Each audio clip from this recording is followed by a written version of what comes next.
to Foreign Secretary. Sir, over to you. Thank you Randeep. नमस्कार, good afternoon, आप सबका स्वागत है. और मैं सबसे पहले अनुरोध करूंगा कर्नल सोफिया कुरैशी से कि वो आपको आज तड़के सवेरे से हुई घटनाओं से अवगत कराएं. Colonel Qureshi. Thank you sir. नमस्कार. 8 से 9 मई 2025 की मध्य रात्रि को पाकिस्तानी सेना ने सैन्य बुनियादी ढांचे को निशाना बनाने के इरादे से पूरी पश्चिमी सेना पर भारतीय वायु क्षेत्र का कई बार उल्लंघन किया. यही नहीं बल्कि पाकिस्तानी सेना ने नियंत्रण रेखा पर भारी कैलिबर वाले हथियारों से गोलीबारी भी की. अंतर्राष्ट्रीय सीमा और नियंत्रण रेखा पर लेह से लेकर सरक्रीक तक 36 स्थानों पर 300 से 400 लगभग ड्रोनों का इस्तेमाल घुसपैठ का प्रयास करने के लिए किया गया. भारतीय सशस्त्र बलों ने काइनेटिक व नॉन काइनेटिक साधनों का उपयोग करके इनमें से कई ड्रोन्स को मार गिराया. इतने बड़े पैमाने पर हवाई घुसपैठों का संभावित उद्देश्य वायु रक्षा प्रणालियों का परीक्षण करना और खुफिया जानकारी इकट्ठा करना था. ड्रोन के मलबे की फोरेंसिक जांच की जा रही है. प्रारंभिक रिपोर्ट्स से पता चलता है कि वे तुर्की के असीस गार्ड सोंगर ड्रोन्स हैं. इसके उपरांत रात में पाकिस्तान के एक सशस्त्र यूएवी ने भटिंडा सैन्य स्टेशन को निशाना बनाने की कोशिश भी की, जिसे पकड़ा गया और उसे निष्क्रिय कर दिया गया. पाकिस्तानी हमले के जवाब में पाकिस्तान में 4 हवाई रक्षा स्थलों पर सशस्त्र ड्रोन्स लॉन्च किए गए. इनमें से एक ड्रोन एडी रडार को नष्ट करने में सक्षम रहा. पाकिस्तान ने जम्मू कश्मीर के तंगधार, उरी, पुंछ, मेंढर, राजौरी, अखनूर और उधमपुर में भारी कैलिबर आर्टिलरी गन और सशस्त्र ड्रोन्स का उपयोग करके नियंत्रण रेखा के पार गोलीबारी भी की, जिसके परिणाम स्वरूप भारतीय सेना के कुछ जवान हताहत हुए और घायल हुए.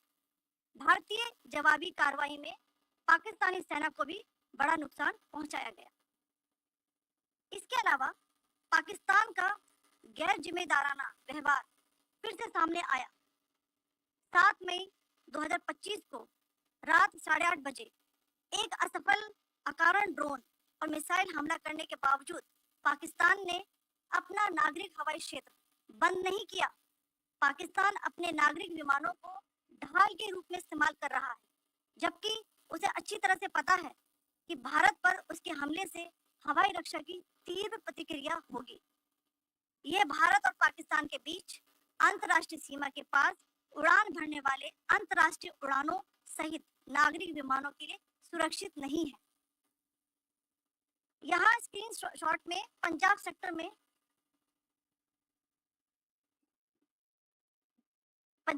में हाई एयर डिफेंस अलर्ट स्थिति के दौरान एप्लीकेशन फ्लाइट रडार 24 का डेटा दिखाया गया है, जैसा कि आप देख रहे हैं. यहाँ पर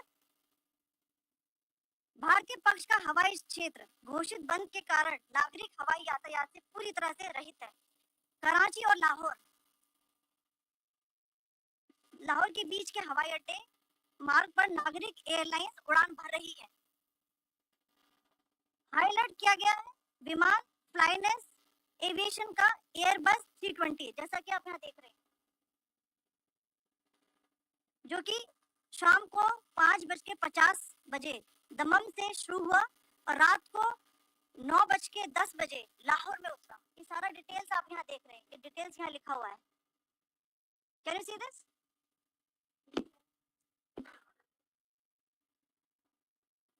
भारतीय वायुसेना ने अपनी प्रतिक्रिया में काफी संयम दिखाया और इस प्रकार अंतर्राष्ट्रीय नागरिक विमान सेवा की सुरक्षा सुनिश्चित की. धन्यवाद. जय Hind.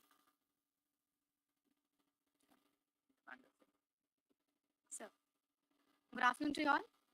On the intervening night of 8-9 May 2025, Pakistan military carried out multiple violations of Indian airspace along the entire western border with an intent to target military infrastructure.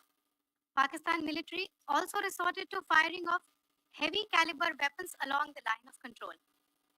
Along the international border and line of control, drone intrusions were attempted from Leh to Sar Creek at 36 locations with approximately 300 to 400 drones. Indian Armed Forces brought down a number of these drones using kinetic and non-kinetic means. The possible purpose of these large-scale aerial intrusions were to test the AD systems and gather intelligence. Forensic examination of the drone debris is being undertaken. Preliminary reports suggest them to be of Aziz Guard Songa drone of Turkey. Later in the night, an armed UAV of Pakistan attempted to target Bhatinda military station, which was detected and neutralized. In response to the Pakistani attack, armed drones were launched at 4 air defense sites in Pakistan. One of the drones was able to destroy an AD radar. Pakistan also carried out artillery shelling across the line of control using heavy caliber artillery guns and armed drones at Tangdhar, Uri, Poonch, Mendhar, Rajouri, Akhnur, and Udhampur in Jammu and Kashmir area, which resulted in some losses and injuries to Indian Army personnel. Pakistan Army also suffered major losses in Indian retaliatory fire. Additionally, Pakistan's irresponsible behavior again came to fore. Pakistan did not close its civil airspace despite it launching a failed unprovoked drone and missile attack on 7th May at 8:30 hours in the evening. Pakistan is using civil airliners as a shield, knowing fully well that its attack on India would elicit a swift air defense response.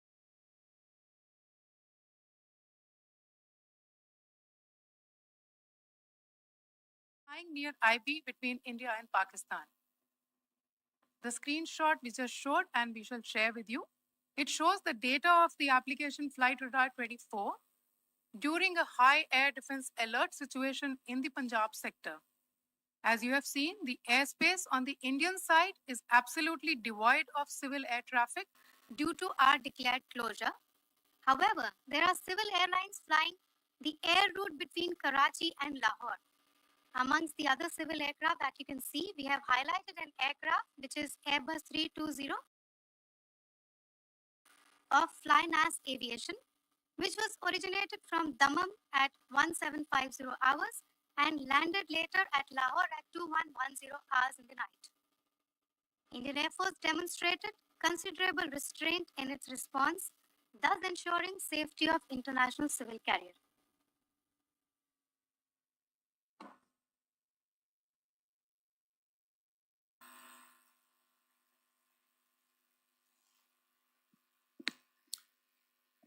Thank you, Colonel Qureshi, Wing Commander Singh.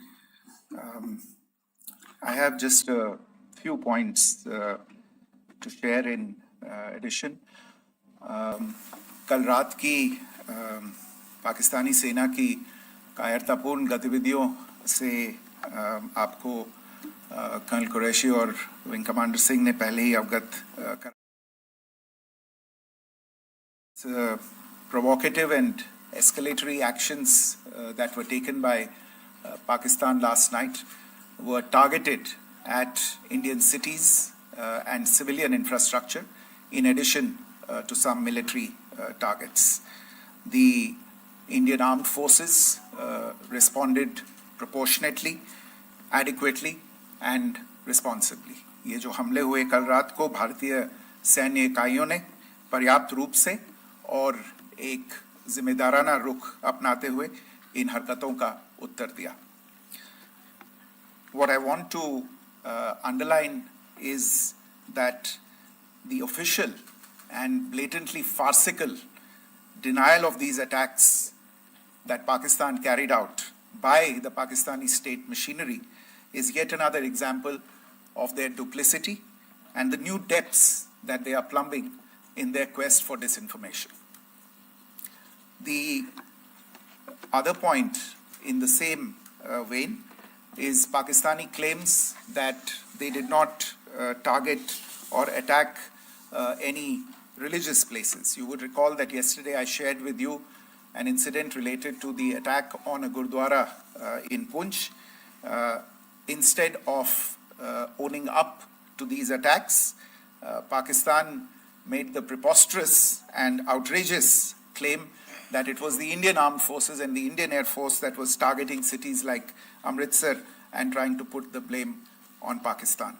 This is nothing but a desperate attempt by Pakistan to disown its acts of aggression, but it is also true to type in its effort to deceive and mislead the world. It will not succeed. The Gurdwara in Punch in particular was attacked by Pakistan, and some local members of the Sikh community, including a Ragi of the Gurdwara, lost their lives in this incident, as I shared yesterday. TV पर आप इस हमले के चित्र देख सकते हैं. In addition, that we would attack our own cities is the kind of deranged fantasy that only the Pakistani state can come up with. Perhaps they do it because they are well versed in such action as their history would show. The last point I wanted to make this evening is again this disinformation that is coming from Pakistan about India targeting the Nankana Sahib Gurdwara through a drone attack. This is again yet another blatant lie and part of Pakistan's disinformation campaign. As we saw in the Pahalgam attack, Pakistan is again trying desperately to impart a communal hue to the situation with an intention to create discord. Again, we are not surprised. India's steadfast unity in itself is a challenge to Pakistan. Let me stop there. I have time only for a few questions and be happy to try and answer them. First, I call Siddharth. Siddharth, please. Hi, sir. Siddharth from Beyond. Sir, this is Siddharth behind, please. The other Siddharth. Yes. Hi, sir. I'm Siddharth from CNN News 18. Sir, I only want to know from you the status of Kartarpur corridor. Is it open or not? If you can. I think you're all aware of the situation along the entire India-Pakistan border and the areas around the line of control. In view of the existing security scenario, the services of the Kartarpur Sahib corridor have been suspended till further directions. We'll update you as and when there is a change in the situation. We have a question here. Rishabh. So, good evening, Rishabh from Times Now. So, you spoke about religious places being hit in Jammu. There's another religious place which is a Carmelite nun church that has been hit. What do you have to say about it, if you can explain that to us? Yeah, actually, we do have some information about this extremely regrettable and condemnable incident. During heavy shelling across the line of control in the early morning of 7th May, a shell fired from Pakistan landed just behind the Christ School run by the Carmelites of Mary Immaculate congregation in Puj. Tragically, the shell fired from Pakistan hit the home of 2 students of the Christ School. Both students unfortunately lost their lives and their parents were severely injured. Another Pakistani shell struck a Christian convent of nuns belonging to the congregation of the Mother of Carmel, damaging water tanks and destroying solar panel infrastructure. Several priests, nuns, school staff and local residents took refuge in an underground hall beneath the Christ School during the shelling by Pakistan. The school happened to be closed at the time, fortunately. Otherwise, more losses would have occurred. Again, we have seen the Pakistani side targeting and shelling places of worship with a particular design. This includes gurdwaras,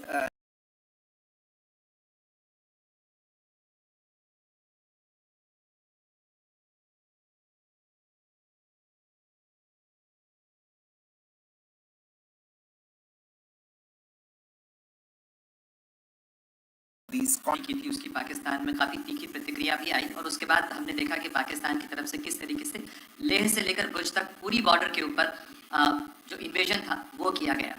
मौजूदा situation के अंदर पाकिस्तान के bail out package को लेकर और पाकिस्तान के इन attempts को लेकर आपका क्या असेसमेंट है? और दूसरा ये भी जानना चाहेंगे कि पाकिस्तान की तरफ से ये जो अटेम्प्ट किया गया था उसका भारत ने अभी तक उस तरीके का कोई जवाब नहीं दिया गया है, तो क्या भारत इसका जवाब देगा जो कार्रवाई हुई है बीते 24 घंटों में? देखिए प्रणय, जहाँ तक इंडस वाटर्स ट्रीटी का सवाल है, मैंने कल विस्तार से उसके बारे में इसकी चर्चा की है।